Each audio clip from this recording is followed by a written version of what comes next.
Molt bé. Hola, hola, des de la Biblioteca Pública Municipal d'Onda. Avui és el dia del llibre infantil i juvenil.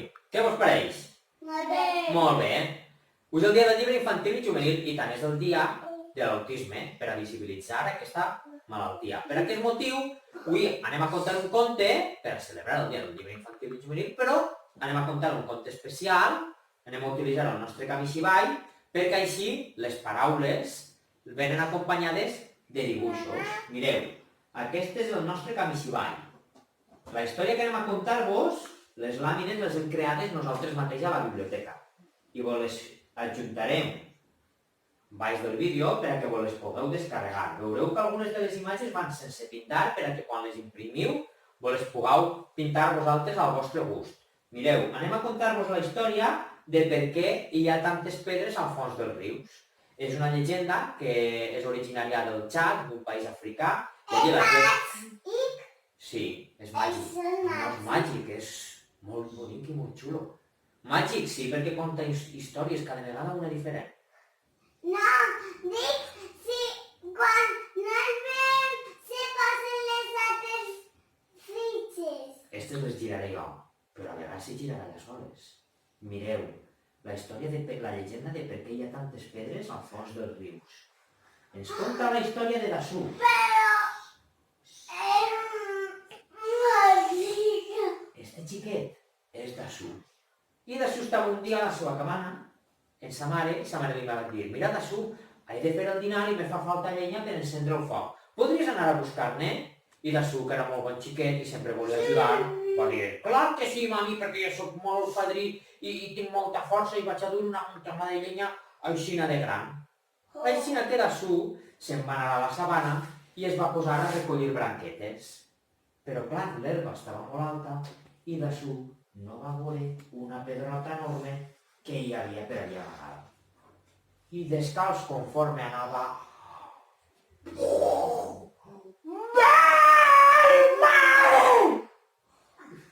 Va pegar un crit que es va sentir per tota la sabana. Tan gran crit va pegar que l'elefant, que estava prenent l'ombreta baix d'un baobab, va començar a córrer tot esglaiat. Vinga a córrer, vinga a córrer, vinga a córrer, no va veure la pobra granota que estava allí a la vora del seu tollet. Pum, pum, pum, pum. Ai, que m'ha xafat el dit! Va dir la granota.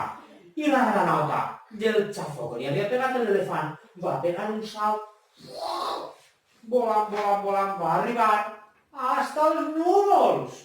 Senyor, quin esglai! Va dir el pobre núvol que estava allà dalt de tot del cel. Mort? Mort de por al veure una granota que li caia damunt. Així que el núvol de l'esglai va fer el que millor saben fer els núvols. Què fan els núvols? Ploure. Ploure. Mireu, Ploure i bufar. va començar a ploure molt. Vinga a ploure, vinga a ploure, vinga a ploure. I clar, tota aquesta aigua va caure a terra i allí a terra hi havia Una granota. Una granota bella. Un escarbat. una formiga. Va començar a ploure tant que les pobres formigues se van amagar dins de casa. Però va començar a ploure més encara, i més encara, i més encara, i va començar a entrar aigua dins del formiguer. Que ens ofeguem, miren les pobres formigues. Així que van començar a eixir totes fugint de dins del formiguer. I se van fer una red. Saps què va passar? Allí anaven totes les formigues passejant-se, passejant-se, passejant-se, i un pollet que estava per allí passejant-se amb sa mare va dir: ai, que bé, formigues per dinar, en la fam que jo tinc. I va poder pegar-li mort a una formiga. La formiga... Esa es una ballena de crema verde. Què me diu? A mi me pareix una gallina i un pollet. Dic esto. Esto es que la formiga que va veure que el pollet anava a menjar-se-la va dir: ah, tu està, este pollet. Ah! I li va pegar un mos al cul. Ai! Va dir el pollet: què mos m'ha pegat esta formiga? La mare gallina se'n va anar tota forta parlant amb la formiga. Ai, tu, formiga, perquè li has pegat un mos al meu pollet. Si estigués dins de casa, és que el pollet ha volgut pegar-me, ha volgut menjar-se'n, i nosaltres hem eixit de casa perquè ha començat a ploure i ens estàvem ofegant. I el núvol que estava dalt del cel va dir, ei, a mi no me tireu la culpa. A veure què haguereu fet vosaltres si estiguéreu tan tranquils així en el cel, ben a gust, i de repent vos haguera caigut una granota tota lletja i tota esbarosa damunt. I la granota, clar, la granota va dir, ui, estos volen tirar-me la culpa a mi. No, senyor núvol, jo no tinc culpa de res. Jo estava tan a gust allí a la vora del meu tollet ben a humideta i ha vingut l'elefant i m'ha pegat un xafó. Per això he pegat i se tan alt. I l'elefant, que també estava, va dir, senyores i senyors, a veure, jo no tinc culpa de res. Jo estava prenent l'ombreta del baobab i he sentit el crit del xiquet Assú i, clar, m'he esglaiat molt. I aleshores Assú, que era el primer que havia xillat, això és de veres, va dir, home, però és que jo estava tan a gust recollint la llenya per ajudar a ma mare i, clar, no ha vist a la pedra, li ha pegat xut i com vaig descalç m'ha fet un mal al peu que era precís cridar tan fort conforme he cridat. Així que tots es van quedar mirant a la senyora Pedra, que estava allí, i es va dir, ei, però què me mireu a mi? Si jo sóc una pedra, jo no me sé manejar, jo estava així, si no vos pareix bé, me dueu a un altre lloc. I això és el que van fer. Els animals de la selva i Assú van agafar a la pedra i la van endur al fons del riu, perquè allí no molestava ningú. I el mateix van fer amb totes les pedres que van trobar. Per això, al fons dels rius hi ha tantes pedres. La pedra ja va poder estar tranquil·la i la resta de la gent també. I compte comptat. Ja s'ha acabat. Podeu aplaudir si us ha agradat.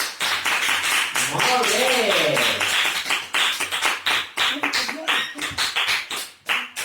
Veieu?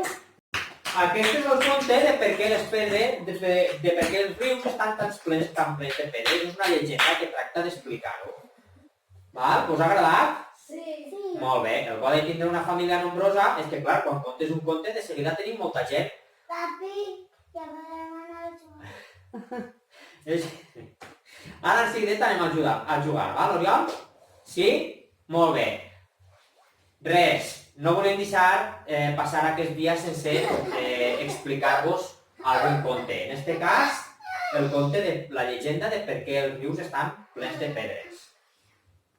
Quedeu-vos a casa, passeu-vos-ho molt bé. Compartiu tots els moments que pugueu, tots i totes junts.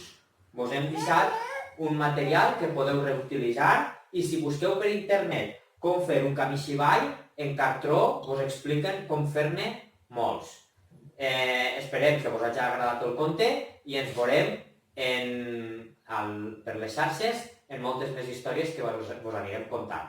Moltes gràcies a totes i a tots i cuideu-vos molt. Adeu, adeu!